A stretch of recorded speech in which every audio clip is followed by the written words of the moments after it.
Her dedication and devotion as sovereign never wavered, through times of change and progress, through times of joy and celebration, and through times of sadness and loss. In her life of service, we saw that abiding love of tradition, together with that fearless embrace of progress, which makes us great as nations. Just minutes ago, Buckingham Palace released a statement that has left the entire nation in absolute shock. King Charles has made a devastating announcement about Princess Anne that changes everything. What he revealed is beyond anything anyone could have predicted. Insiders are calling it the most significant royal decision in decades. The truth behind closed palace doors is heartbreaking. I think the GP team in Rio is the places. It's probably a more open selection process than it's been for a long time. There aren't quite as many very obvious combinations available, and Rio will be different. I think it's because climate and the way the competition has evolved. What happened to Princess Anne? Why is the palace in complete chaos? And what does King Charles know that we don't? The story began on what seemed like an ordinary morning in Brisbane, where Princess Anne was wrapping up her Australian tour. She had been paying tribute to fallen servicemen and women at a Remembrance Day ceremony, carrying out her duties with the same steady professionalism that had defined her decades of royal service. But while Anne stood on Australian soil, thousands of miles away in London, something extraordinary was taking shape.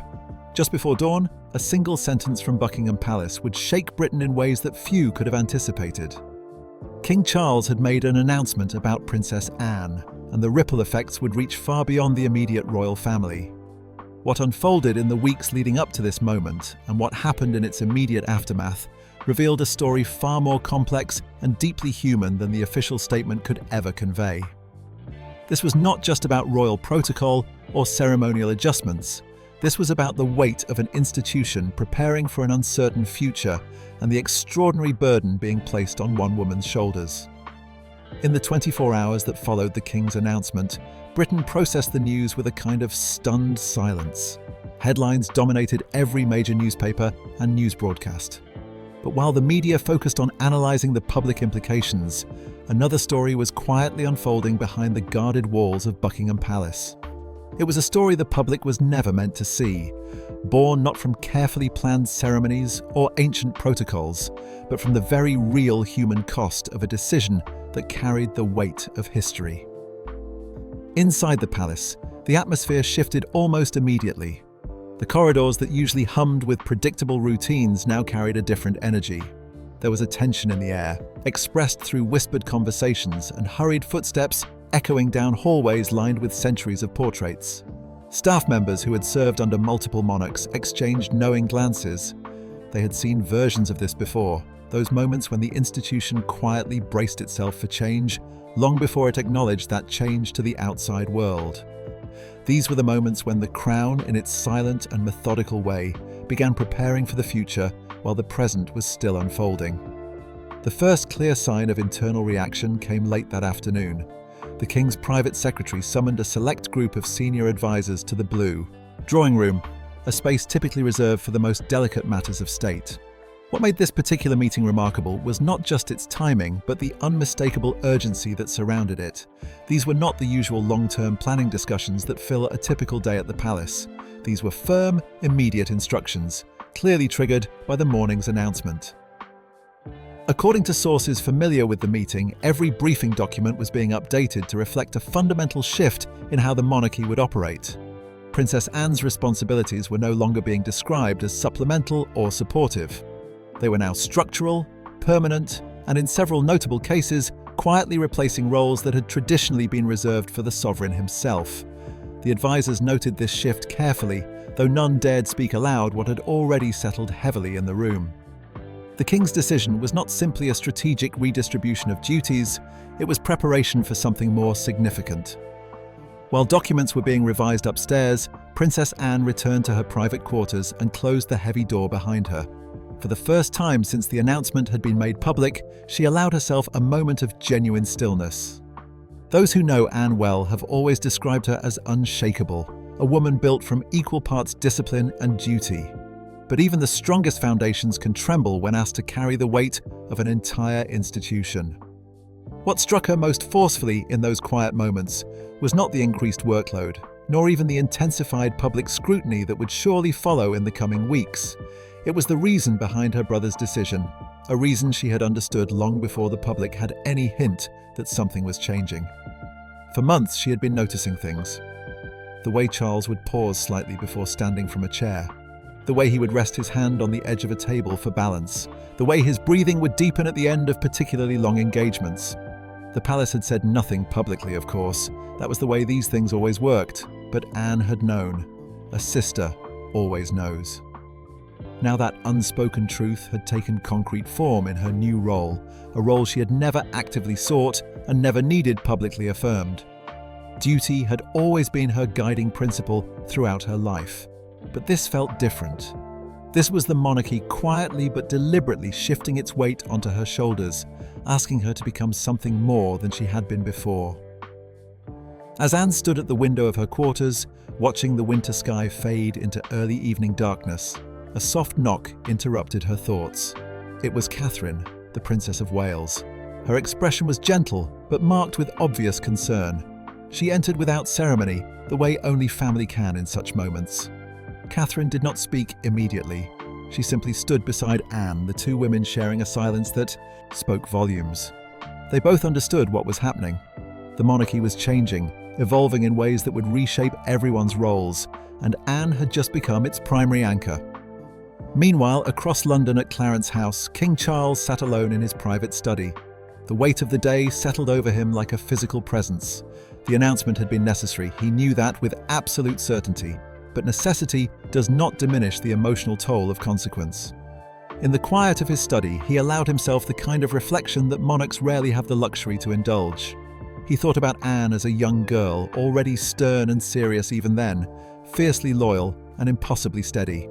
He thought about the decades she had carried the monarchy's least glamorous duties without complaint, without visible fatigue, without any expectation of recognition or reward. And now, at a time in life when most people would be considering stepping back from public responsibilities, he had asked her to carry even more. His eyes drifted toward a framed photograph on his desk. It showed the siblings standing side by side at Balmoral, taken not long before their mother's passing. It captured a moment of calm before the world shifted beneath them all. Now it was moving again, and Anne, his steadfast sister, was stepping into a storm he could no longer weather alone. Elsewhere in the palace complex, Prince William met privately with his own set of advisors, working to understand the full, long-term implications of his father's decision. Though he fully supported the move and had complete faith in Anne's capabilities, he also grasped the deeper truth beneath the official announcement. The Crown was placing Anne as the stabilizing force during what could only be described as a fragile transition. It was a clear signal that the institution was preparing for possibilities that the public had not yet been asked to consider. The chapter of this extraordinary day closed with a detail that almost no one outside the palace walls would ever know. That night, long after the palace lamps had been dimmed and most of the staff had gone home, Anne walked the quiet corridor leading to the king's private study. She paused at the door, drew a slow breath, and then entered. The conversation that followed, peaceful yet honest and ultimately heartbreaking in its necessity, marked the true beginning of her new role. It was not about a title or even about duty in the traditional sense. It was a promise made between a brother and sister who both understood what the future might hold. The story of King Charles's announcement did not actually begin on the morning it was released to the world. It started in the quiet, seemingly unremarkable days that came before. Days that appeared perfectly ordinary to anyone watching from the outside, but carried a subtle yet unmistakable shift for those working within the walls of the monarchy. The people who worked closest to the king began noticing the first signs, not through any dramatic gestures or sudden changes in behavior, but through small details that history often later reveals as warnings. A misstep here, a shortened engagement there, a pause during briefings that seemed to last just a bit longer than it should have. None of it was dramatic enough to raise any immediate alarms. All of it was significant enough for those who truly understood him to to take notice. For Princess Anne, the shift was not a surprise when it finally materialized. She had sensed it weeks earlier, long before advisors began drafting their carefully worded memorandums and before any official discussions took place. Anne had always been the member of the royal family who looked through situations rather than simply observing them from the surface. She possessed an ability to see what others might miss, and in recent months, that ability had been working overtime. She noticed the way Charles would brace himself after particularly long meetings. She saw the fleeting stiffness in his posture when he thought no one was paying attention. She observed the increasingly selective nature of his public appearances, each one seemingly chosen with more care than before. She asked no direct questions, not because she did not care about her brother's well-being, but because she understood Charles well enough to know that he would always protect the monarchy's public image, even at the expense of his own comfort or health. What troubled Anne most deeply was not just the physical signs she was observing, but the quiet emotional retreat that seemed to be running alongside them. There was a guardedness developing, a pulling back that she recognized from other difficult periods in royal history. Behind closed doors, senior staff members were having their own whispered conversations, each one carrying slightly more tension than the last. In Buckingham Palace's communications wing, advisors began carefully tracking patterns in the King's workload that suggested an unspoken recalibration was underway. Documents that would normally wait for the King's direct review were being delegated earlier in the process. Public statements were being vetted with unusual aggressiveness, checked and rechecked multiple times before release. Engagements that once carried the King's guaranteed attendance were suddenly being marked as subject to further confirmation. These notes, always discreet and always subtle, signaled a truth that protocol prevented anyone from saying aloud. The monarch was quietly laying the groundwork for a significant internal adjustment. At the same time, officials at the Foreign Office grew increasingly attentive to requests coming from the palace. Memorandums arrived with unusual frequency, each one emphasizing the need for schedule flexibility and what was delicately termed diplomatic breathing room. Internally, analysts who monitored these communications noticed a tightening of information flow, the kind of pattern that typically appears before a major strategic shift. It was not dramatic enough to attract public attention or generate media speculation, but it was unmistakable to those who had lived through previous royal transitions. The monarchy, without saying a single word publicly, was inching toward a moment of fundamental recalibration, a moment that would eventually rest squarely on Princess Anne's shoulders. Anne herself moved through these increasingly tense weeks with her characteristic quiet firmness, refusing to openly acknowledge the growing suspicion she carried inside. She attended her scheduled engagements with the same brisk efficiency that had defined her entire public life. She shook hands with unwavering composure. She maintained the steady rhythm of royal duty with the kind of disciplined consistency that few people could match under any circumstances. Yet beneath that unshakable exterior, she felt the growing burden of a truth she had not yet voiced to anyone. She knew that the world would soon be looking to her in a new way, and she also understood that stepping forward into this expanded role would mean accepting a position shaped not by personal ambition or desire, but by absolute necessity. The second clear signal arrived when senior aides began preparing unusually detailed contingency briefings. These documents, written in carefully clinical language, outlined potential strategies for redistributing specific ceremonial tasks should the king require any reduction in his demanding schedule. The tone throughout these documents was extraordinarily careful, almost painfully so. Staff members who reviewed the memoranda exchanged looks that conveyed what the words themselves refused to explicitly admit. Such preparations were not part of routine palace operations. This kind of detailed planning did not arise without substantial reason, and these particular documents were never drafted unless the monarchy was preparing for something the public was not yet meant to know about. Princess Anne's reaction to these internal changes was immediate but entirely private. She began closing her office door more frequently, requesting longer and quieter briefings with her most trusted staff. She reviewed her own schedule with an intensity that suggested she was preparing herself, piece by piece, for a transformation she hoped might not come, but increasingly felt was inevitable. There was no panic in her response, no visible fear or hesitation. just the steady realization that the monarchy was entering a season in which her role would expand in ways that few had anticipated, and even fewer were truly prepared to manage effectively. Meanwhile, King Charles carried on with the outward dignity and composure expected of any sovereign. Publicly, he remained entirely composed, smiling when circumstances required it, adopting a solemn demeanor when appropriate, graceful and measured in every gesture and public statement.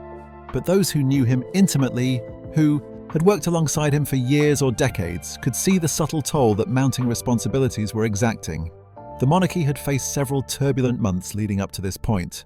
There had been escalating international tensions requiring careful diplomatic navigation. There was relentless public scrutiny of every royal action and decision. And there was the profound internal weight of decisions that no monarch ever wishes to make. Choices that affect not just policy, but family, legacy, and the future of an institution that stretches back centuries. Each of these factors alone would have been manageable for someone of Charles's experience and dedication. Together, however, they formed a kind of pressure that he endured with characteristic quietness, but not without visible consequence to those paying close attention. The cumulative weight was beginning to show in ways that could not be entirely hidden from those who knew what to look for. By mid-November, the final signal became impossible for Anne to overlook or rationalize away. During a private meeting inside the Clarence House study, a space where the two siblings had held countless conversations over the years, she observed something she had genuinely never seen in her brother before. It was a weariness that seemed to emanate not from his body, though there were physical signs as well, but from something deeper. It was a weariness of spirit, a fatigue that came from carrying too much for too long. Charles paused partway through a briefing, and Anne immediately understood that he was not confused about the material or searching for the right words. He simply needed a moment to gather the strength necessary to continue. It was a pause that lasted perhaps only a heartbeat, maybe 2 or 3 seconds at most. But for Anne, sitting across from her brother in that quiet study, it lasted long enough to confirm what she had been fearing for weeks. The king was preparing to make a decision he had clearly resisted for as long as he possibly could, a decision that would fundamentally change both the monarchy as an institution and her own life in equal and profound measure. And so, while the world remained completely unaware of these quiet developments, the seeds of the coming announcement had already been planted and were steadily growing. The seemingly ordinary days of November, filled with subtle shifts in protocol, strategic whispers in palace corridors, and unspoken truths passing between people who understood their weight, became the essential prelude to a moment that would ultimately shake the foundations of the crown. And standing at the very center of that gathering storm was Princess Anne, steady as stone, waiting with characteristic patience for a responsibility she had never once asked for, but knew without any doubt that she would accept without hesitation when the moment finally came. The moment that ultimately set the monarchy on its irreversible path did not unfold during any grand ceremony or in front of cameras. It did not happen in the presence of courtiers or advisors taking careful notes. Instead, it took place in a private chamber deep inside Clarence House, a room used so rarely that even senior aides often forgot it existed at all.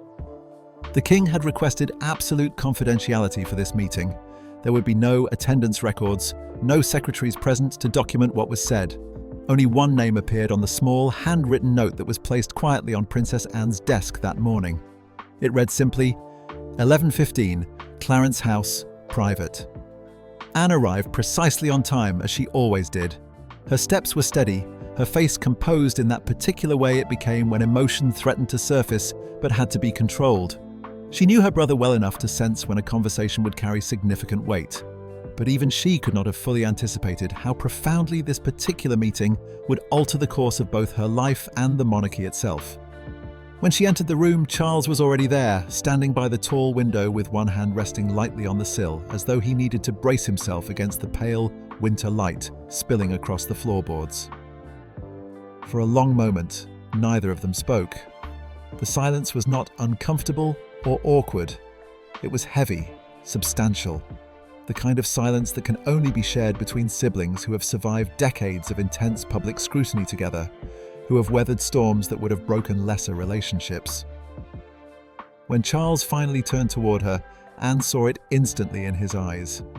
There was a softness there, a vulnerability she had not seen since the difficult days immediately following their mother's passing.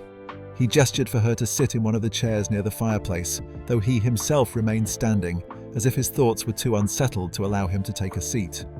The hesitation was distinctly unlike him, and that alone told Anne exactly how serious this conversation was going to be. Charles began quietly, his voice measured but carrying an unmistakable undercurrent of exhaustion. He told her there was no easy way to say what needed to be said. Each word seemed carefully chosen, yet each one carried the weight of a man who had reached the absolute edge of what he could shoulder alone. He spoke about the increasing strain of his position, about the crushing weight of international obligations that seemed to multiply rather than diminish. He described the unrelenting scrutiny that followed every decision, every public appearance, every statement released by the palace.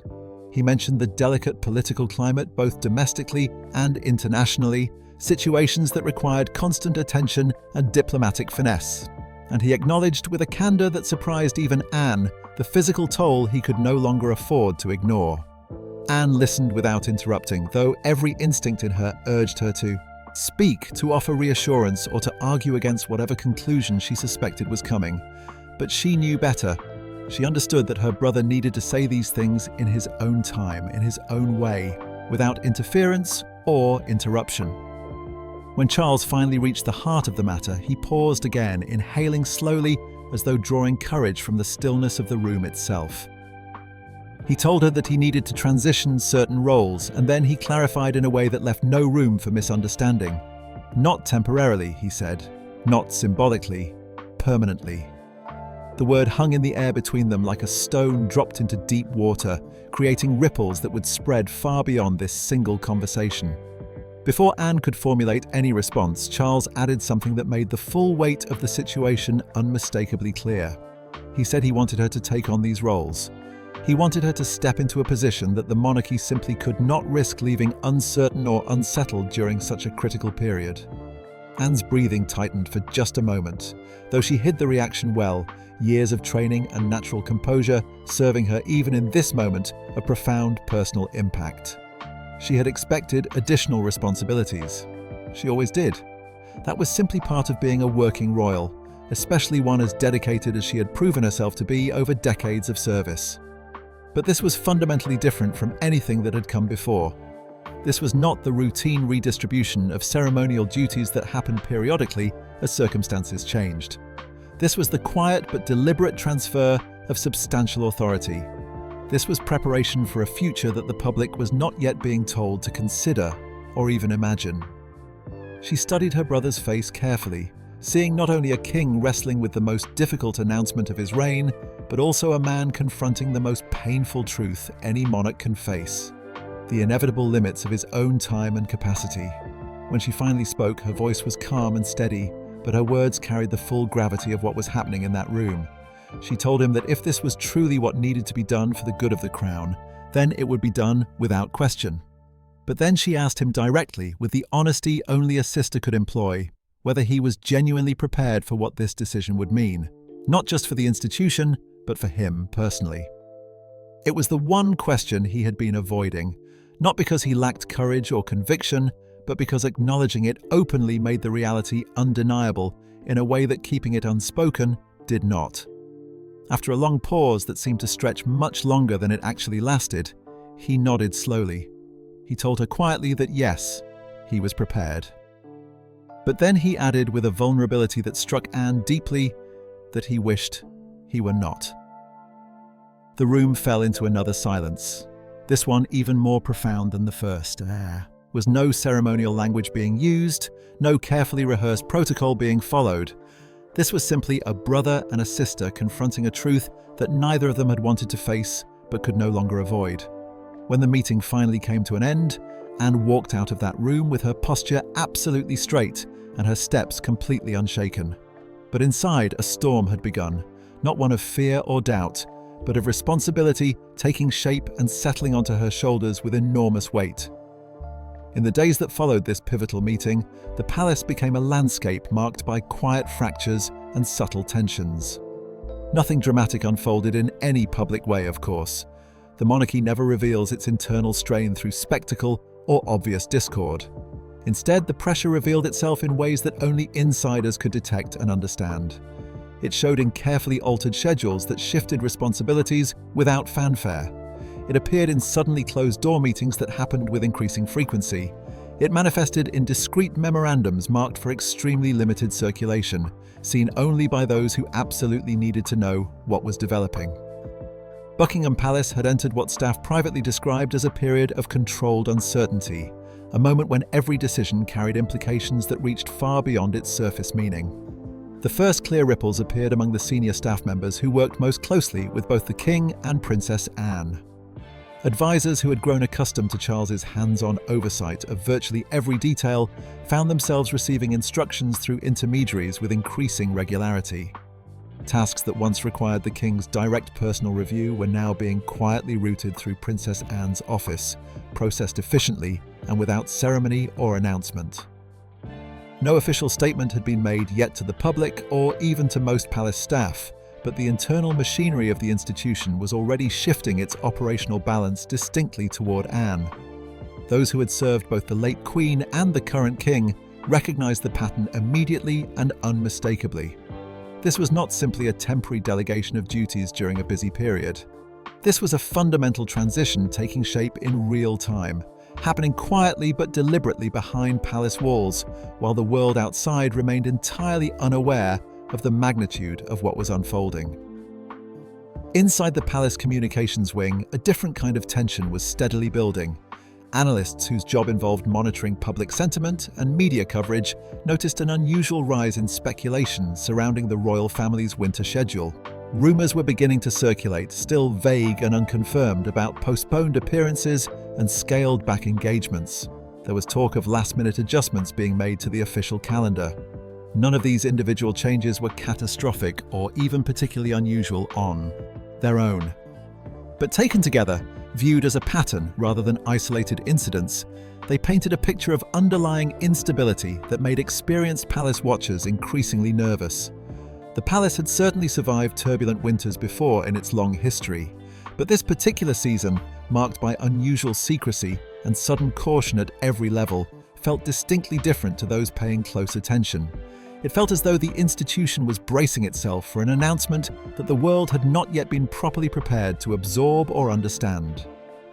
Princess Anne, for her part during these tense days, moved through her expanding responsibilities with a brisk decisiveness that seemed to belie the enormous emotional weight she was actually carrying. She attended briefings with unusual precision and focus, asking pointed questions that cut straight to the heart of complex issues, recalibrating timelines to ensure nothing fell through the cracks during this period of transition, and systematically taking on responsibilities that had until very recently belonged exclusively to her brother. Staff members who worked closely with her during this period described her tone as noticeably sharper than usual, though not out of irritation or impatience. It was sharp out of pure necessity, the focused intensity of someone building the infrastructure required to assume duties she had never actively sought but could not possibly refuse. Though she remained outwardly composed in every public interaction and official meeting, those closest to Anne observed that she was lingering much longer in her office at night, often staying hours after the corridors fell silent and most staff had gone home. She would sit alone reviewing documents, preparing herself methodically for what was coming, building her understanding of responsibilities that would soon become permanently hers. Meanwhile, Prince William found himself navigating an increasingly difficult position, caught at the intersection of two conflicting realities that pulled him in different directions. On one hand, he fully and genuinely supported Anne's expanded role within the family structure. He trusted her judgment completely, admired her unwavering discipline, and knew without any doubt that she was the only member of the royal family truly capable of stabilizing the institution during such a delicate and uncertain period. Her decades of consistent, reliable service had proven her capabilities beyond any question. But on the other hand, William also understood with perfect clarity the unspoken implication lurking beneath his father's decision. Charles was actively preparing for a future in which he might no longer stand at the helm of the monarchy with the same strength and presence he once commanded. This reality weighed heavily on William, a man who had spent the past several years carrying the burden of eventual succession with increasing awareness and preparation. during one particularly tense. Meeting inside Kensington Palace, William carefully reviewed an updated protocol briefing that listed Princess Anne as the designated senior representative for several upcoming engagements that had traditionally been reserved exclusively for the monarch himself. The list was not extraordinarily long, perhaps a dozen items in total, but its symbolic weight was absolutely unmistakable to anyone who understood royal protocol. It included major state events that carried significant diplomatic importance, military inspections that represented the Crown's relationship with the armed forces, and high-level diplomatic receptions where the monarchy's representative would effectively speak for the nation. These were responsibilities that signaled a fundamental shift from supportive participation in royal duties to genuine structural leadership of the institution itself. When the meeting finally concluded and other attendees filed out of the room, William remained seated at the long, polished table, hands folded in front of him, staring at the document for a considerable time after everyone else had left. For the first time in this entire process, he found he could no longer deny or downplay what was clearly coming. The pieces were falling into place too obviously, too deliberately, for any other interpretation to make sense. Queen Camilla, during this same period, carried her own distinct and silent burden through these difficult days. She had lived through some of the most brutal chapters of royal scrutiny that anyone in the modern monarchy had faced. She understood the ruthless and often unforgiving nature of public narrative better than perhaps anyone else currently inside the institution. The decades of criticism and harsh judgment she had endured had given her a particular kind of wisdom about how quickly public opinion could shift and how devastating media attention could become. So when the king first informed her about his conversation with Anne, about the decision he had made and the expanded role he was asking his sister to assume, Camilla did not respond with shock or surprise. Instead, her reaction was one of quiet, almost devastating understanding. She immediately grasped that Charles had made this decision not out of any weakness or inability to continue, but out of a profound sense of love and responsibility. Love for the crown as an institution that would outlast all of them. Love for the stability that the nation needed and deserved. And love for the family he hoped to secure and protect before circumstances potentially forced his hand in less favourable conditions. She stepped into a discreet but genuinely influential role in the days that followed that initial conversation. Camilla worked behind the scenes, coordinating carefully with senior aides to ensure that the transition of responsibilities would appear absolutely seamless when it was eventually revealed to the public and the world. She offered support to Anne in ways that were helpful, without being intrusive, understanding instinctively that the princess valued her independence and self-sufficiency above comfort or reassurance. And she created a protective buffer around Charles, shielding him from unnecessary pressures and demands, giving him moments of genuine rest that he would never request for himself, but desperately needed. While all of this complex maneuvering unfolded behind palace walls, insiders began noting a growing divide between two distinct groups within the staff. On one side were those who had been brought into confidence about the upcoming announcement and understood its full magnitude and implications.